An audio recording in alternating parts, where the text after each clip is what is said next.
Howdy, folks, and welcome to another day in the Milky Way. And tonight we got another show, The Law of One, or part 2. Yes, part 2. And tonight we're going to be talking about Ra and his message with my co-host, Nina from Beyond Truth. Thank you for being here tonight. Thanks for having me on again. It's a pleasure to be here. Always. And tonight, I know you're the perfect guest for this because you've already read the books. And you just have to recall it in your fine, infinite memory that you have. So you can, you've already done the work and read the stuff, and you can relate to it more than ever. Me, I am reading it as we do the show. So I'm a little bit behind the times, but my reading skills are good, and I am doing my best. But it is a resonating message with me, that's for sure. Nina, just to keep in mind that, it was a long time since I read it. I think it was 2012 that I was reading these books. So just bear that in mind. Yeah. And the memory doesn't get any better with age either. So, there's that. I complimented you saying you had an infinite memory. I know, but I just in case people think that I should know all this stuff that I don't, although it will come back to me. It does come back to me. I've noticed. So. There you go. Can't wait to dive back in. Yeah. That's right. It's a profound book. Everybody should get this book and read it because it really relates to what's going on. Again, with the show that we did the other week, the surprise hanger at the end of the show will tell you what it is and how you can listen to one of your shows, Nina, which you'll pin the comment in the thing above here, and it really relates. So we'll catch up with that later. But tonight we move beyond the question of who is Ra, because that was our last show, who and what and how this all happened, and into something much more important. What is the message? And the message, so we explored the contact and the people involved in the trance sessions and the mystery of the voice identifying itself as a collective intelligence. But whether you believe that contact was extraterrestrial or interdimensional or purely psychological, none of that matters unless the message itself holds weight. And the message is simple, but enormous. The law of one begins with a radical claim. There is only one infinite creator. And I know all you Bible thumpers out there say, oh, yeah, that's God. Yeah. Not so fast here. Just listen to what I got to say. There's not competing gods, because if you say, oh, I know it's God, well, the other guy down the road is saying it's his God too. Not divided realities. Remember, one from another. That's the one that comes is Ra. He calls, there's distortions out there, not mistakes, but expressions. The first distortion is free will. Of course, you have the free will to believe in that one God or the other God, or the many gods, or whatever you want. The ability for consciousness to choose, your choice to choose, to explore, to experience separation. The second law is love, not emotion. Remember, we have a hard time with love. We don't really know what love is. I know a lot of you out there are cursing me right now. Oh, I know what love is. I love my husband, and I love my wife, and I love my children, and I love this show. And yeah, get that? How I segued into that. Anyway, give us a like while you're at it and show us a little love. Well, the thing is motion. Most of the love you are feeling is emotion, but it's a creative force. The organizing principle behind existence, what Ra describes as the logos, and love comes from light. And so people are thinking the love and light, you're kind of on the right track. The building block that matters, stars and planets, and eventually you. If the framework is accurate, then reality is not random. It's layered, structured, and intentional. And humanity, well, not the end point, but somewhere in the middle. Much larger evolutionary arc. You know how it works. We all got that that idea. Tonight, we will examine the structure, the free will, and the love, light, not as poetry, but as architecture, because if the law of one is correct, then the universe is not divided. It is unified, and we are not separated between observers of it. We are expressions of it all. So there we go. We're on to the show, and here we got Nina. What do you think of all that? Yeah, it's a really good series. If you guys missed episode 1, I would highly recommend to go and watch that first, because it kind of goes in sequence.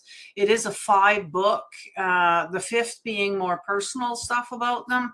4, though, with some really profound stuff. And I think it's the stuff that a lot of our spiritual guides, teachers, gurus out there are basing their information on, honestly. So, yeah. Mm-hmm.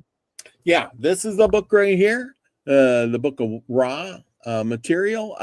This is the one we're going to be researching today, and I just got my second book 2. Yay. So we're going to be, there's a whole, like you said, there's a whole series. We're going to check them out, just like you all people should get out there and check out this shirt right here. It's the Milky Way Soul Tribe. You can go get your mugs, and Nina's got a whole bunch of other stuff with Beyond Truth. There you go, Beyond Truth stuff too. Go check them out. Streamlabs. Links are in the description below. Show us some love by getting the shirts, the material, and supporting the cause, because, hey, that's one way to show love. Or is it emotion? We'll find out right now. Well, so we start out. The law is defined, and we spoke of that. There's one infinite creator. So all you people that believe there's only one God, well, you're on the right track. You just kind of little bit off. We're going to get you right back on here. Everything that exists is matter, energy, consciousness, thought, time, and space. That's what Ra tells us. And he says it's a distortion of the one source. So basically, the one thing created it all, and we're part of that. Everything you think of is all connected. Everything is connected. Ra uses distortion, as a kind of a cohesion between it all. It's saying that, I've read all this stuff, and he talks about a little bit about everything, and we're going to get into, the individuality, the separation, et cetera, et cetera. Nina, what do you got to say with all of that? Yeah, I can't wait for you to dive into the book here. To recall my memory here of what we're talking about tonight. Well, he talks about a new age, and we talked about the age of Aquarius coming along, the new moons and all of this stuff like that. And one of the first questions in this part was, hey, there's a new age coming, and we all think there's a new age coming, a new Earth, whatever. Is this what's going to happen? And Ra's saying, yeah, there is a new age. There is a new age coming, but it's only for, certain people. And these people are the ones that are going to be the enlightened ones, the ones that are going to meditate. He really talks a lot about meditation in order to, make yourself get ahead. You know what I'm saying? How to increase your vibration or your frequency, or get your awakening by meditation. Mm-hmm. And there's a lot of people that don't meditate. Nina, can you tell us about meditation? Does it work for you? Do you meditate? Do you not meditate? Has that helped you? Yeah, so talking about New Age, so the New Age sort of movement is, a lot of this is based on the stuff that's in the book here. And, and you also got to remember that this was channeled back in the 80s. So just think of how far we've come from the 80s till today. I know for myself, how much have we learned and grown and evolved, hopefully, right? I know I have gone through a lot of spiritual deaths and rebirths, you know what I mean? Dark night of the soul, they talk about. That's kind of what happens there, So, now I forget what the question was, but the new age. Yeah. So he's talking about this, and what is the first thing he says? I'm just going to read the first sentence. He says, "My friends, man of Earth has become very short-sighted," and through this book, I think he just keeps putting down man for our faults. He says we're short-sighted. Just remember again that this was back in the 80s. Think of us now. Like, we didn't even have TikTok or internet or any of that. No phone scrolling. I mean, if they thought that we were like that then, what are we now? We have the 3-second attention span, right? With the TikTok, and we can't even read a book anymore. Like, that's, or an hour show. That's, we just can't do it. We only need 3 seconds, so that's all we can. You know what I mean? So, like, see how far we've come from the 80s till today when it comes to what you're just talking about. I think we're here now. Is what I think. I don't think it's coming. Yeah. I think we're here now. But yeah. Oh yeah, I do. And he says there's going to be a big separation. But he also goes on. He says, man does not understand the true meaning of the simple and beautiful life that actually surrounds him, and that is so true because. Like you said, as we've advanced since the 80s, things have gone downhill. We stay inside more. We consume ourselves with the computer more. We don't do things. We don't go outside and enjoy the beauty of that we used to even back then. And so I think our life has gone. Even socially too. Like, I was at the dentist's office yesterday, and there's a bunch of people sitting there. Nobody's talking. Nobody's looking at each other. Everybody's just on their phone. So like the one time that you actually can be social, because a lot of us do live alone, we don't even take that opportunity when we have people around us to be social. We choose to, just engage on the phone. Like, that's what I'm saying. Like, like, we've changed a lot since the 80s. They would, like, these people who wrote this wouldn't even believe what it's like, in just that short a period of time. Like, it's not that long ago. Yeah. But Rod knew, because in here he says, it seems, he says, through there's, it should be there's like plant life cycles on it. And then he says, it seems the vast majority of those who dwell upon this planet to be exercise in technology rather than theology. And we all know that technology is computer shit and phones, and theology is thinking. Observing, thinking, doing for yourself. Speaking, and when you're in a social situation like the waiting room, why not take that opportunity to find out how other people are thinking and what they're doing, just quick. I mean, just get the sort of the vibe of what's going on. I mean, no, we don't take that opportunity at all. We just go on to the internet and trust that everything that's on there is true. And that's all we know is whatever it tells us. Other than that, we don't even ask our neighbors anymore. How are you doing? It's getting so bad. It is. It really is. Yeah. I mean, he just literally, like I said, this whole thing, he's just like, and more I read on it here, all I'm thinking is he's looking at us and saying, you people are so lost. You're going backwards instead of forwards. And if you don't improve, you're going to be, your whole society is going to collapse. And you were asking me about meditation. Sorry, I'm cutting you off now. Yeah, I mean, that's the thing that they have made us so busy now, right? With 2 jobs, and all this stuff, and nobody has time for that. You don't have time to think, never mind to sit down and meditate. That is when the universe is going to be talking to you. Like most musicians, movie producers, all of these people, authors, where do you think they're getting their material from? That's through the meditation time or getting downloads and all this. Yeah. So very, very important to take the time to do it. Turn that show off, get up a half an hour earlier or whatever you need to do, Yeah, absolutely. Yeah. Sorry.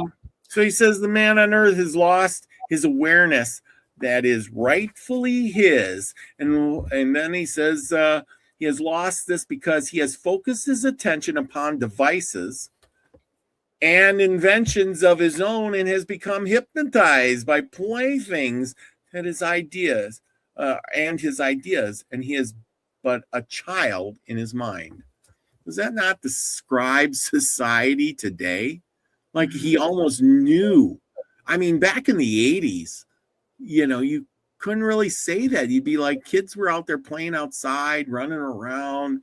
We didn't have cell phones, and we barely had a video game.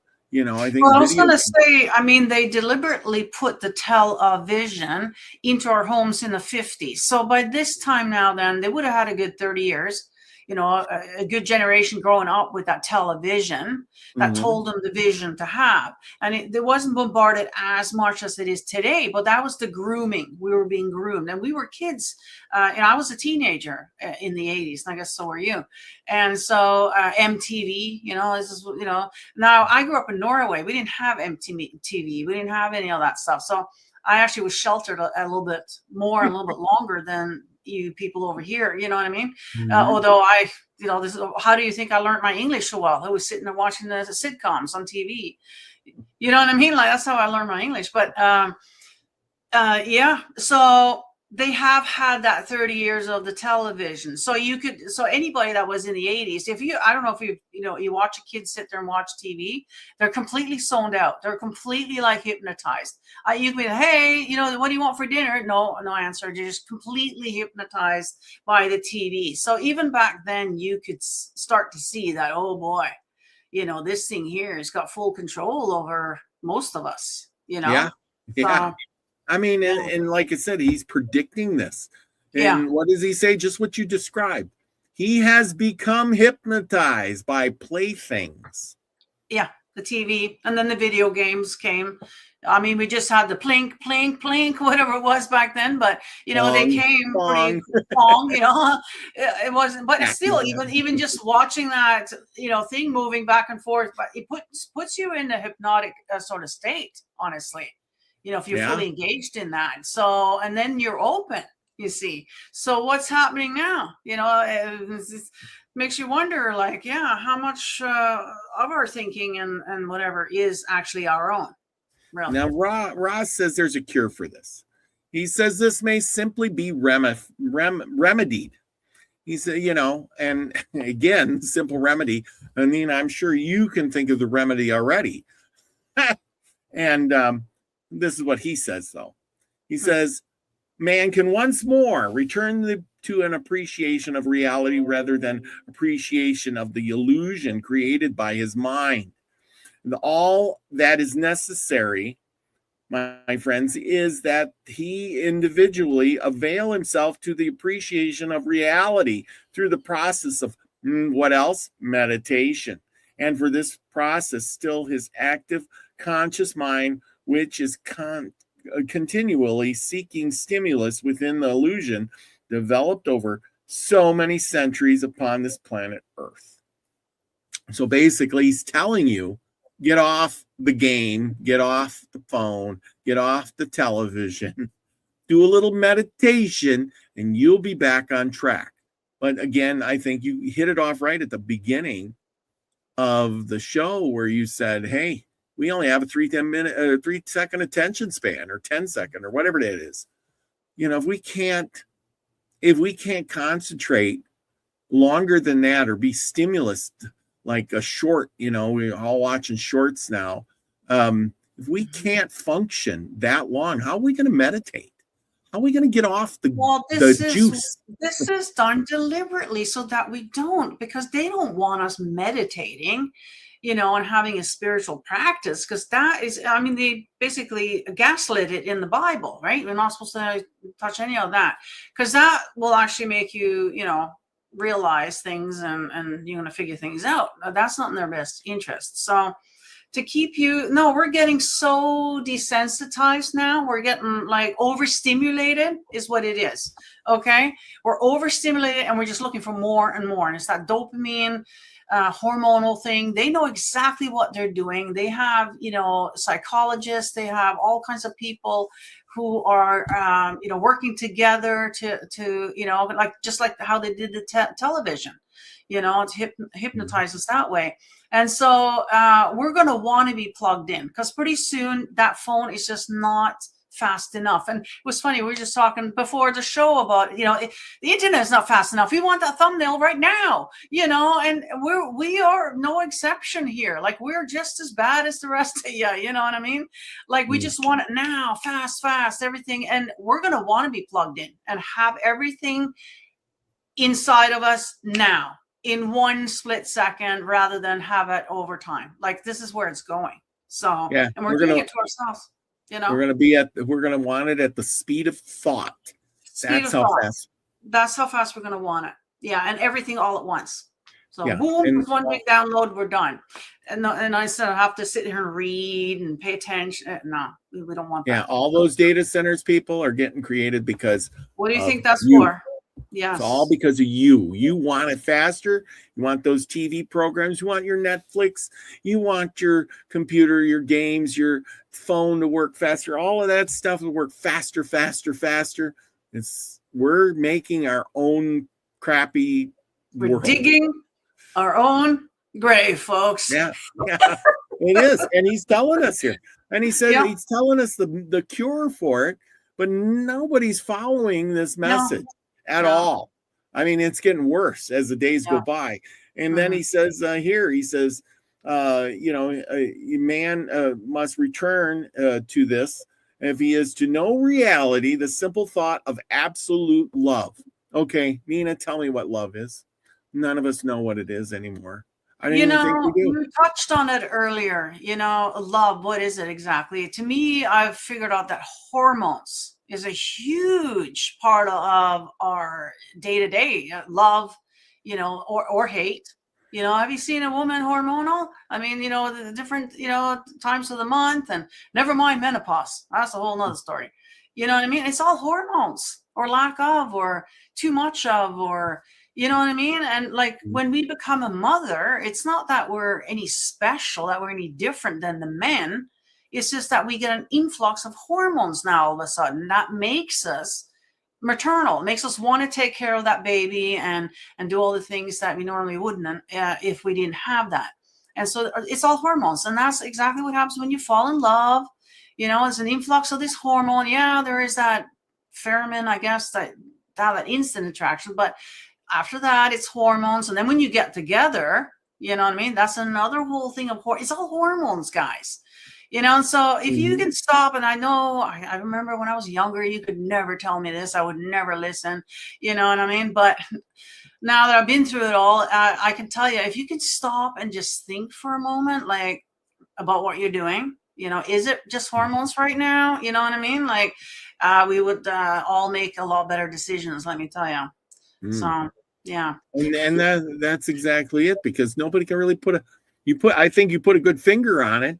Love is hormones, but most people can't really tell you that was love, or they think it's love, and that's what they base it on. And then, of course, 10 years later, they're getting divorced, and because they don't love them anymore, they hate them. Well, it's not that you don't love them. It's just that initial hormone influx that you get. Because if you didn't get these, you wouldn't get together, and there wouldn't be any babies born. Okay, so this is all done on.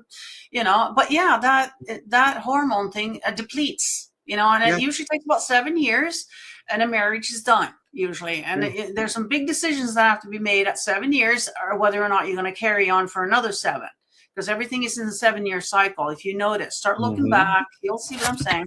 So yeah. I totally get that, but that's only one aspect of it.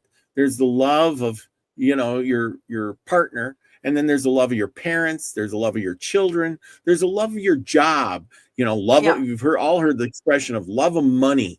That doesn't mean that my hormones are flowing for money, does it? Or there's different kinds of love for sure. But initially, I guess as a mother, it is hormones, that makes her love her baby. You know what I mean? And then after a while, we get used to each other and we love each other because we get to know each other and whatever, so no matter what relationship that is, whether it's parental or, like say you meet somebody at school, first day of school, you meet your best friend. Well, that first day, you don't really like him because you don't really know him yet. You can't say you love him, right? But a year from now, you can say you love him because now you've been through so much and you get along, and And it's a built kind of relationship to build up to say that I actually love something. Because before that it would be like a lot. I like that, you know, and so I don't know. Like I said, it's going to be really confusing for a lot of people because he says, the simple thought of absolute love, and I think a lot of people can't wrap their head around that anymore. Because we love so many things, like I says, I love my dogs. I love my job. I love my, horses. Blah, blah, blah. I love my family, blah, blah, blah. And it's like, okay, well, what kind of love is that? And is it absolute love? Makes me think. I think that's where I got to, myself, me being a guy, I think more, on the nuts and bolts terms, and you're a girl, you're a woman, you think on emotional terms like you were just describing. And, so for me to wrap my head around is a little bit harder. I was just thinking because, like I was just saying, it takes time to love somebody, or love something. But nowadays with everything is everything, only a few seconds, and even, friendships like, or object things that you're buying, it's disposable. You don't even have time to really get to know it or love it. Like even relationships, it's just hookups now. Nobody's getting married or doing all. It's just hookups. So nobody really loves anything. It's just use it and lose it kind of quick. You don't get to that stage of saying, yeah, I love this because, I've been with it so long that I can say that I love it now. Yeah, I don't think people have that nowadays. So no wonder people are getting confused of what love is because they don't take the time. Yeah, no, I totally agree. And he says here one last thing that I wrote in, or I underlined here that was really important. And nature in which love is the essence of all things, of all their functions. And again, all things with all their functions. And can you love that? Can you wrap, I think we have to all meditate on that to wrap our heads around it. Because if you can't spend 15 minutes meditating on it again, meditating on something. What is love? What do I love? What do I, and why do I love that? If you say I love something, why is that? No, people don't take the time to that. No, they don't. Okay. Then he goes on, they ask him about Jesus, there was a Jesus character. And, and anyway, he goes on and talking about, well, he was trying to teach you some meditation and stuff. He says, if you, then he gets into desire. Now we got love and we got desire. And I kind of think we were talking about love and you were talking about emotions. Well, desire is kind of right on there. That triggers a lot of hormones too. Mm-hmm. And he says, the desire, my friends, is the key to what you receive. But if you desire it, you shall receive it. This is the Creator's plan. Well, that's great. What he also says exactly here, he says, perhaps, my friends, you do not understand desire. Perhaps this understanding is not within the intellectual mind. Perhaps, again, he knocks us all down. Perhaps it will be necessary for you to spend some time in meditation to become aware of your real desire. And he says, for my friends, there is much, much more you and your creation that you presently appreciate with your intellectual abilities in your present illusion. So he basically is saying your desire is wrong. You're desiring stupid shit. That's what he goes on in here. If you read the whole thing, well, that's done on deliberately, right? I was just thinking, back in the day, we used to have to save for something, like it sometimes it could take us months or years to save up for that one thing. So if you still desire that object a year later, you really want that thing, you know what I mean? But nowadays, because everything is insta, you don't even know if you really even desire it.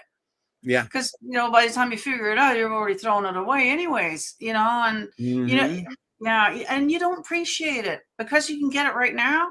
You're not going to appreciate it as much as if you have to spend, months saving up for that to get that thing. That's going to mean so much more to you. You know what I mean? So exactly. Yeah. You know what? I find myself doing this. I desire something. I'll just go this way. I desire something. Boom, boom. I get on Amazon. Click, click, click, click, or eBay. Yeah. One or the other. There you click, go. click, click, click, click. Oh, look at that. There it is. Oh, man. There's a nice one. Oh, there's a nicer one. Click, click, click. Ooh, that's even better. I want that, man. You know, and I click back and forth. I read all the stuff. Well, I'm all studied up on it now. I want this one. Click, click, click. Oh, I bought it. And it'll be shipped to my house in 3 days or more, you know. That's right. And I desired it at that moment. I got it. And then guess what? I forgot about it. I literally forgot about it. And then 3 or 4 days later, it comes in the mail. And I go, oh my gosh, I got something in the mail. I don't even know what it is. I opened the I laugh because you know what? That happens to everybody. I get the package. Here's the package, people. I got the package and I rip it open. And I go, woo! You know, what did I get? Well, guess what I got? I was looking about UFOs and I got this book and it said UFOs over New Mexico from Preston Dennett. I'm like, ooh, I had Preston Dennett on the show. You can check that out, people. So I did Preston Dennett. Anyway, I'm like, oh, I love his books. I bought the book and here it is. It's like a Christmas present. Oh, I wanted this book. And that was my desire at that moment. And then I forgot about it because I didn't desire it anymore just because it was there in front of me. And this is how they get you on these impulse buying is what that is, right? Because I mean, if it took you 10 months to you know, save up for that book would have meant so you would have been sitting there waiting for that book to come and we've been so excited. But because it's instant, just like that, you know, you didn't really even care about it because you forgot about it 2 seconds later. You know, like it's just and they set up that way because if they give us time to think, we're not going to buy, you see, but for having it, but this and that. Well, look at this one. This one's even shinier. Oh, this one's on sale. Come on. Boom, you're going to buy it. They know they got us roped in. You know what the thing is I don't think now that I have the book in my hand, I didn't desire it that much. I mean, I really like the book. I realized once it come in the mail, I'm like, oh, I really need to buy that. Oh boy, for about 2 seconds, and then I put the book down. You know, I never even paged through it to see. And I bet you're not going to return it either, are you? No, probably not. And most people don't. And this is how they make their money. This is why all these people are billionaires, okay? And we're not. Yeah, because they get us. They get every dollar we have. Yeah, I do this all the time. I was just showing before the show. I had an impulse. I seen this thing about off-grid living, off-grid survival, and then I got on Amazon again and I typed in a few things. What did I buy? I bought Amish off-grid survival guide for 90 days. And I'm like, oh, that's the best book ever. I gotta have it. Man, what if something happens and I desire that it's a good thing to have on your shelf, to be honest. As a prepper, I got a few of those books. I got survival book for after the nuclear war, you know, everything. Like, I don't read those now, right? That's why I desired it. I desired it so much. I ordered it and then it came in today and I desired so much that I forgot all about it. I mean, you're right. I already have like 10 books on survival guide, but I needed this one. It's retail therapy. They have us down pat. They know exactly. It's retail therapy, and it's when you're shopping, it's hormones, pheromones, whatever it is that you call that stuff. That's what it is, and they're banking on it, literally. But let's talk a little bit about this desire. You know, the desires. You know, what should I be desiring? That's the question. I mean, I'm desiring physical items, a book, you know, that I probably never read. I bought some more SD cards or something, thinking, well, I should have them around for. Well, then I ordered too many, and I got a whole pile of them. And you know, I order lots of. I'm just pointing out things that are right on my desk here, but I'm thinking I get them, and then I at the moment I desired them, and you're right. That's propaganda to get me to buy stuff. But I really have to dig down deep now and do that meditation to find out what I should really be desire. What do I really desire to do? What is my desire? To learn more, to be closer to the Creator, to find out what my past lives were, the lessons I need to learn. Maybe those things should be more important on my list in living life than a book, you know, or a memory card or this pen that I ordered that I never use, you know. things like that, or the $100 pen that lights up with the laser beam on it, that I paid $100 for. Well, you're working, you're making good money, so you got the money to throw away. Once you retire, though, there'll be no more of that. You're gonna have to learn to, just because you desire it doesn't mean that you can, you know what I mean? Like, it is a whole 360 shift. But again, I think you pointed out something really good, Nia. The idea, you see this with the gray-haired old people, the blue hairs. They all go to church when they get to that age, they retire, and the next thing you know, they're at church all the time because they start thinking about it and going, well, I can't buy all this stuff. And man, I'm worried about my soul and my salvation. And now they're starting to think about their desire of going to heaven or something. They get worried and panicked and feared about all that. And then they start to think about it. But what I'm saying right now by reading this book is, hey, maybe I should start thinking about what my desire really is right now. Yes. And focus on that. What love is, what my desire is, and how I should, go through with that. Absolutely. Yes. We all need to do that, more of that for sure. And so anyway, he gets talking and he's talking about, his message and, who he's going to, what's going on here. He's trying to give out this message and as his collective, he's sitting up there in his spaceship or whatever it is, waiting for us.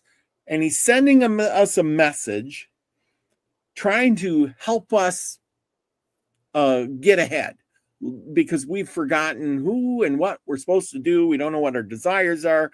We have free will to make all these crappy decisions. We entertain ourselves with junk.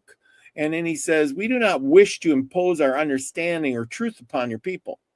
But this would be something that we would direct to, but, we would, if we came down and touched down in the spaceship, we would ruin everything. You people would be stupid. You'd probably treat us as gods and pray to us, and your lifestyles would change and chaos would erupt upon earth, and that's not what we want. We don't want to change your life fundamentally like that, your concept of the universe, and try to preach our message, because if we did, people would some would accept it, some would deny it totally, and others would be kind of on the fence, and nothing they would do would be accomplished. It would all be for naught. So then he goes on and he says, who is to receive this message? And the guy asking the questions, who's supposed to be receiving this message? People or groups channeling around the world. What? He says, many of your people at this time seeking outside their illusion. That means people like you and me. To those who seek, we offer understanding. He offers understanding. So if you reach out, he will offer. And we do not attempt to say that we have the ultimate wisdom, which is probably good. We only suggest that which we have to offer may be of value. And we have found in our experience that we have passed through the same experiences as those of people on earth. So again, with great pains and sufferings do you gain wisdom. And there's the most beneficial direction in seeking to serve. We are acting through instruments of those here tonight, which means the channeling. And though this process, we hope to contact as many of the people of your planet as would desire our contact. And again, how many times have you desired contact? Maybe that's what we should be desiring, right? I have been thinking about that, actually. Yeah, exactly. But we would rather desire to play on our phone, buy this book, do all these other things. And nobody sits out there and says, yeah, maybe my real focus should be desiring the contact. Just saying. This is why they want you to meditate and stuff. Like people are wondering, well, how come, I never get contacted, or how come I don't have any? Well, have you taken the time though, to meditate? Because that's the time when you're going to get contact. That's when you're going to get, you know what I mean? So you got to do the work in order to get results, so yeah. And again, he says, peoples who desire understanding. It is difficult to contact those people of your planet because this shall, I say, mixtures of types, but it is well worth our effort if we are able to contact but one. Boy, these people are patient. Oh, and obviously they contacted this person through the channeling, but I'm saying they're telling us, hey, we're here, even if we can only contact one person. One is better than none. But nobody's desiring. And that shows you that not many people are doing the work, guys. Carla, the only one that's doing the work, really? Mm-hmm. So then they asked him some more questions about understanding, love, the infinite creator, etc., etc. Meditation. Is there any other methods and things like that? And he goes on with a bunch of stuff, and faith and friends. And now his answer is you find, he says, he says, find the simple statement. This is what I summed it up as. It begins as a simple process. Meditate little by little, and it becomes a way in which you live. Observe it. You progress along your own spiritual path. Basically, again, he's referring to, hey, if you want to do any of this stuff, you have to start little by little by little. You can't just jump in. It's a simple process, but you have to start. And then you have to, then you'll get your path. You have to desire it. You have to do all these things. And, nobody's doing that. Well, at least not a lot of people. Far and few between. Yes, I know so many, especially young people, they're really, intent on spending time on their physical body and getting it in shape, looking good and whatever. But nobody takes the time to want to, have more spiritual connections and mental things, that gets brushed off. It's just all about the looks, Mm-hmm. Well, he also then the question is well, are there any other, am I on this meditation path? Is there any other benefits? And he's, for the meditation. And he says, yeah, there is other benefits. So there's not just the benefit of contacting there's other benefits. He says, it is to be remembered, my friends, the service to others is, service to others. Is that something we've heard before? Well, Steiger's one is be of service to others. So it's the Bosto. That's where the Bosto comes from. That's kind of the same. Yeah. So there you go. There you go. Yeah, because he said this is the whole statement. It is to be remembered, my friends, that service to others is service to oneself. Mm-hmm. And then there's a difference. He says, notice that we do not say that service is like unto service to oneself. There's no similarity between others and ourselves. The identity, this completion of the unity. Therefore, it is which I felt negative nature towards the sheep and the flock itself. And he goes on and on about other stuff, but that was the main part of it. Service to others, do service to others. It's a reflection upon yourself. Not service to yourself. It's a reflection of it. He also goes on. What's coming to me right now is like not to neglect service to yourself, because serving yourself is going to benefit everyone else if they don't have to take care of you. Yeah. So there's that too. There, you got to be in the balance, and that's a big one. I don't know if they mentioned too much about that in there, but that's his kind of his next separate thing. Okay. He says, being in the balance, So if we're all connected and we're all one, then why would you hurt your neighbor? You know what I mean? So you're hurting yourself, and that kind of thing. So that's right. It works both ways. It says you are to serve your fellow man, and therefore it is necessary that you prepare yourself for the service. This, of course, is done in meditation. So there you go. Meditation is for you. You're preparing yourself and to serve your fellow man. And it kind of works. You got to prepare yourself. Like you said, take care of yourself, prepare for others. And then it goes on. The last part is the greater numbers of proficient vocal channels who create or can receive our thoughts quite readily. This requires daily meditation. This is all that is required. Daily meditation. So, how many of you daily meditate? Yeah, I can say I failed.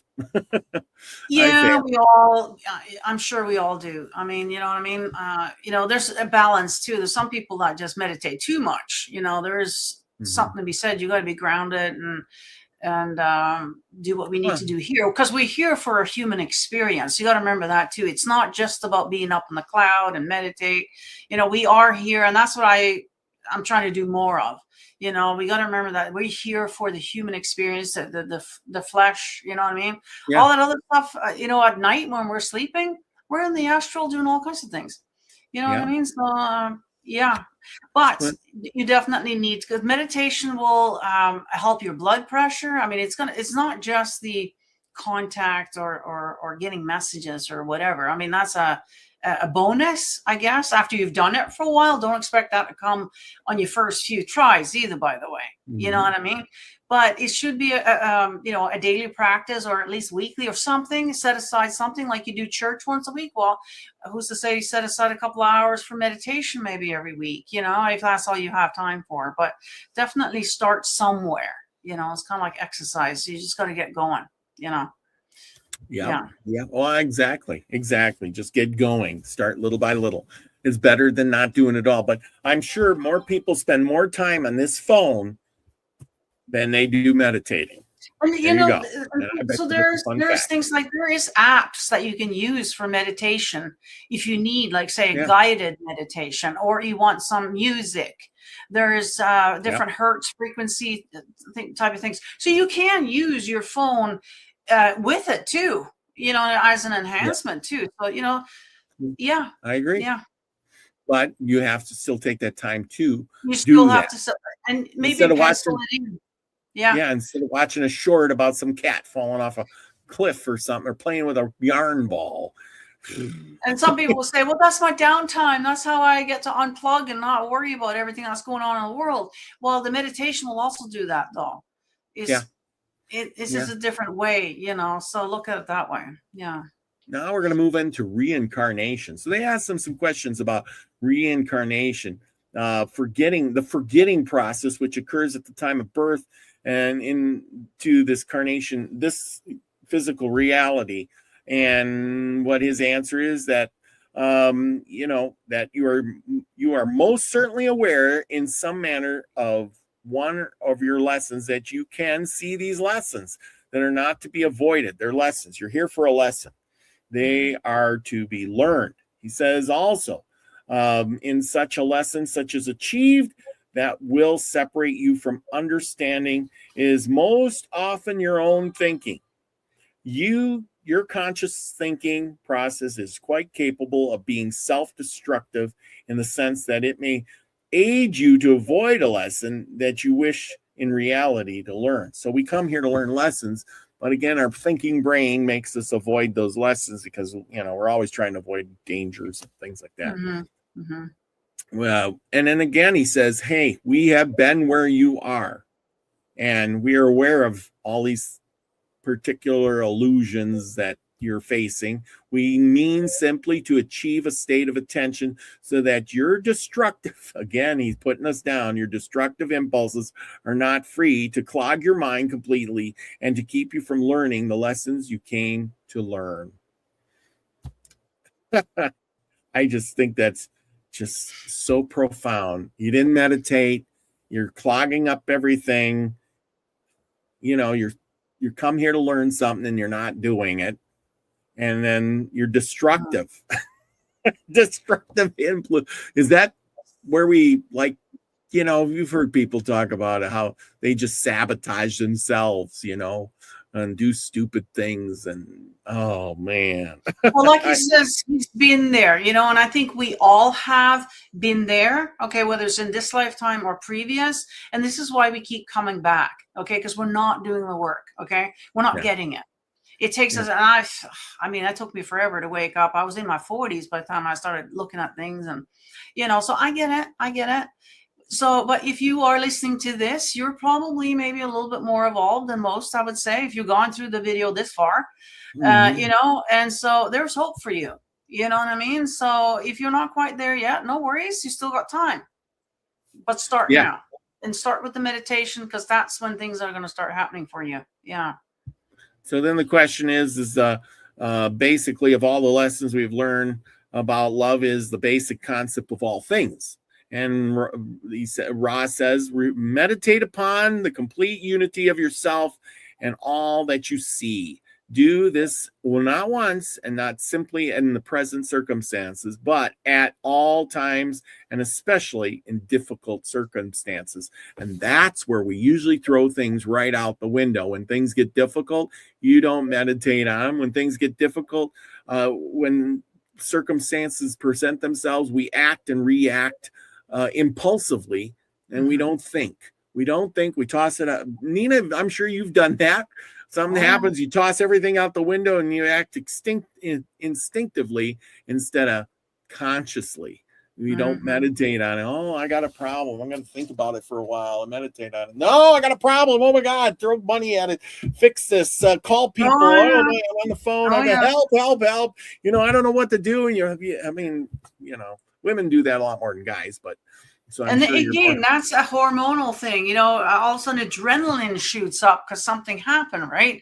And we get reactive. We shoot first and ask later. That's unfortunately one of our downfalls of humanity. That's why I don't think aliens really want to come here. Honestly, to be honest, it's a flyover place, kind of thing. Lock the doors. We're flying over Earth now. But so if we can be mindful of that, that's what I was saying earlier. When you're in that moment and you stop to realize that, I'm reacting right now. Why don't I just step back? The saying sleep on it. Well, that's exactly what that is you're meditating and you're actually working on it while you're sleeping. You do a lot of work actually at night when you're sleeping that you don't even know. And so this is why the whole saying sleep on it, because then in the morning now, you might have a whole new clarity on this situation and react a whole different way. So if you can take anything from this video, next time something happens, think of this, right? And what we just said here, and hopefully that will work out better for you next time. So. Absolutely. And so then he said, because we know we're just like we're talking, things are going bad. He says, even if the universe for those around you remains disastrous and difficult, if your mind is stayed upon the unity of the Creator, your own universe will become harmonious.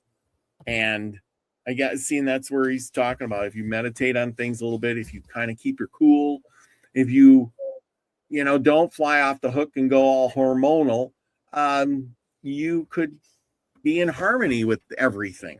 And that's not what people do. I've seen it. Most people don't stay calm in a crazy situation, including myself. I've done it before. I panic. Oh my gosh. Instead of saying, what should I do now? Yeah, sure, you got to think of it fast. But instead of saying, what should I do? Let's think about this for a minute. Or, I'm going to throw my hands in the air and run around like crazy. You go, oh my gosh. Yeah. And then we have the, mob mentality, when one's doing it, everybody gets going and it just gets all nuts. Yeah. No, that's what I'm saying. We got a long way to go. These are our downfalls and we all have them. And, we're working on it, hopefully. So if everybody can be working on it, then in collectively, we can be all calm and good. If we're all doing the work, we're all meditating. But if, there's too many that are not, it upsets all of us. We can all feel it. And we can't get there, so we all need to be on board. And I guess we got probably a little bit of more time to go. And we're not quite there yet. So. Yep. Now, the last thing that they talk about is the one that we're going to lead up to at the end. So people, you got to stick around to the end to know the big finale. Okay. He talks, the question is, hey, they're saying, basically, I sum it up here. So he's saying, hey, Ra, this is in the 80s. And he says, hey, by the year 2000, there's supposed to be all these earth changes, earthquakes, and da-da-da-da-da, and the world's going to crash down. And, there's all these things going to happen by the year 2000, just 20 years away, because he's in the 80s. And, we got prophets like Edgar Casey and that have the Bible, and, we got moons and stars and planets, and our scientists are all saying, they've been studying this for years, saying there's going to be some big earth changes. We got to prepare. And is this true, Ra? Is this true? And he says, there is a season upon your planet which shall be highly traumatic within your physical illusion. The physical reasons are varied, and your scientists will spend a great deal of time studying this. But it's going to happen. Regardless of what you do, it's still going to happen. Even basically, if you drive your car or you don't drive your car, if you have electricity or you don't have electricity, it's still going to happen. That's what he's basically saying, this whole thing. He says you can make a couple of choices. He says, and choice will be made by saying, I choose the path of love and light. I do not choose it. The verbal choice will mean nothing. The choice will be measured by the individual's demonstration of his choice. So, it's demonstrating not that you're going to not have a car or electricity, but demonstrating how you're going to go through the changes that are coming. I guess how you're going to conduct yourself. Again, back to the meditation on everything. So, yeah, a meditation is getting you mentally ready for what's coming. And then you need to do prepping, though, as well. And we've talked about a lot of the shows about prepping and get yourself prepared for the worst and hope for the best, And so meditation is prepping your mind, Yeah. So, well, they get to talking a little bit about all this, and then say, the question is, the Bible says when all this stuff happens, there's going to be the rapture, and we're going to all be taken up, and there's going to be this judgment day, and all these other things, that we've been told about, especially in the Bible. Is there going to be a judgment day? And he says he talks about it as the harvest. And Nina, this is where you can put the link in above for the show we just did recently about the harvest. And he says we didn't even know that at that time because he hadn't read the book yet, and I didn't remember either that I have heard about this harvest thing in this book. But yeah, so that whole concept's been around for a while. And so, yeah, go and check out the video that we did over on my channel. Now, this is the scary part. Now, I don't know I haven't read the rest of the book, but this part kind of is scary. Now, I don't know if these guys are good guys or bad guys now. Now, listen, it says this is Ra saying, there is going to be a harvest, people. You might call it a harvest of souls. Ooh, that sounds like something scary out of a movie. That will shortly occur upon your planet. We are attempting to extract the greatest possible harvest from this planet. This is our mission, for we are the harvesters. That part gives me a little chill at my spine. Bum, bum, bum. So there you go, folks. Yeah. Yeah, we did a show about this, and we like I said, we hadn't even touched on this yet. And here's another book, a scripture. And this, you gotta remember that most of your spiritual teachers that you have are basing their stuff on these books. Okay. So I guess there's nothing new under the sun, folks. No. Here we are, 9 billion people. I would say we're ripe for the harvest. That's right. Well, the thing is now listen, who are they going to be harvesting? That's the big question. And he says, in order to be most efficient, we are attempting to create a state of seeking among the people of the planet who desire to seek. This would be of those who are close to the acceptable level of vibration. Those above this level are, of course, not of a great interest to us, since they have already, you might say, made the grade. Those far below this level, unfortunately, cannot be helped by us at this time. We are attempting at this time to increase by relatively small percentage the number who will be harvested into the path of love and understanding. Even this small percentage of those who dwell upon your planet is vast number. And this is our mission, to act upon through groups such as this one in order to determine or disseminate information in such a fashion that it may be acceptable or rejected, that it may be in a state of lacking that the people of your planet choose to call proof. We offer them no concrete proof, again, no concrete proof, as they have a way of expressing it. We offer them truth. This is an important function of our mission, to offer truth without proof. I guess that's called faith in my brain, truth without proof. In this way, the motivation will, in each and every case, come from within the individual in this way. The individual vibratory rate will be increased, and offering of proof of and expressing of this truth upon the individual in such a way that, this is why I don't read this stuff and just sum it up, because it's too confusing. To be forced to accept it would have to be a usable effect upon his vibratory rate. Basically, they're saying that if you're right on the line or really close, they're going to try to get your vibration up. And so you can make the grade. And those people who are way down below, you're lost. They ain't even going to bother helping you. You're lost. You're done for. you're not getting harvested at all. I know. So some of the audience might wonder, well, how can I change my vibration? Well, it does go with clean body. You know, like if you're polluting your body with cigarettes and alcohol and drugs, pharmaceuticals are the worst. You know what I mean? And then all the nasty food we're eating. I mean, a lot of it, we can't help it. You know, being sprayed. I mean, there's so many different ways of lowering our vibration, then staying in the fear mode, you know, and not being in the balance, you know, all that kind of stuff, right? So that goes back to the meditation and all that stuff, right? So I got two thoughts on all this. And I want your opinion on this. Either A, somebody knows that the harvest is coming, and whatever it is, they want to avoid it so nobody gets taken. So they're lowering our vibration by all those things you just said.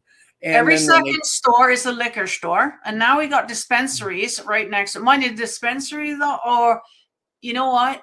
The homegrown weed, you know, that good stuff, that's actually higher your vibration. The stuff that we're getting from the dispensary is made from the government. Do you think the government has our best interest at heart? You don't think that stuff is laced with something to lower our vibration? Right? So you have to explain that. So we got the liquor store, we got the weed stores, and then we got all the pharmaceuticals that are pumped into us from every angle. Most people our age are on like 7 or 8 drugs, believe it or not. I'm not even joking. And then, you know, the food and whatever else. Yeah, fluoride in the water, or you name it, man. Yeah, I mean, there you go. Well, so maybe they are trying to lower it so that we don't get harvested. Well, and I don't know, you know, it's really confusing because, you know, like we talked about earlier, television and propaganda and you know, our attention span spent on a phone instead of meditation, not knowing your desire, not knowing how to love, not meditating. And then all of a sudden the harvest comes and they go, well, all you people are worthless to us. Yeah, there's nothing good here.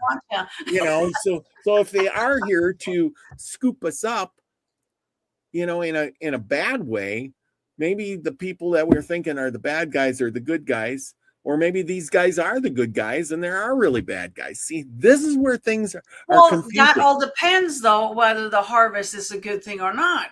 Are we being harvested for food and be destroyed, or are we being harvested so that we can go off planet and start something good somewhere else, or paradise? Like, you know what I mean? So that all depends on, they don't really say that there.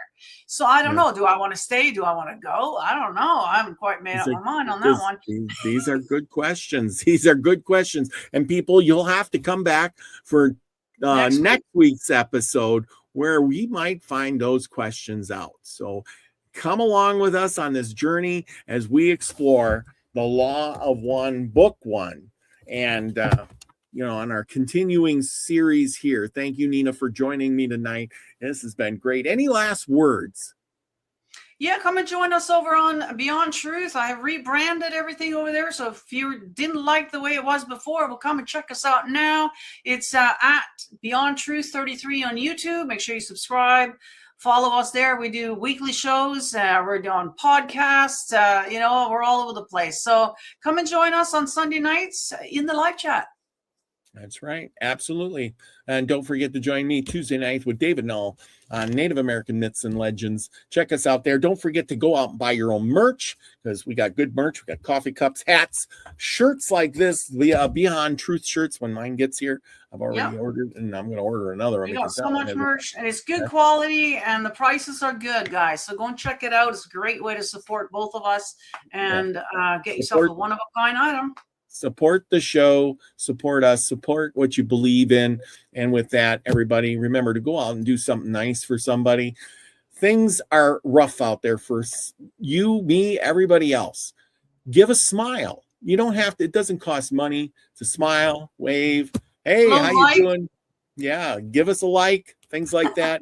It's all good, because it raises your vibration in a good way.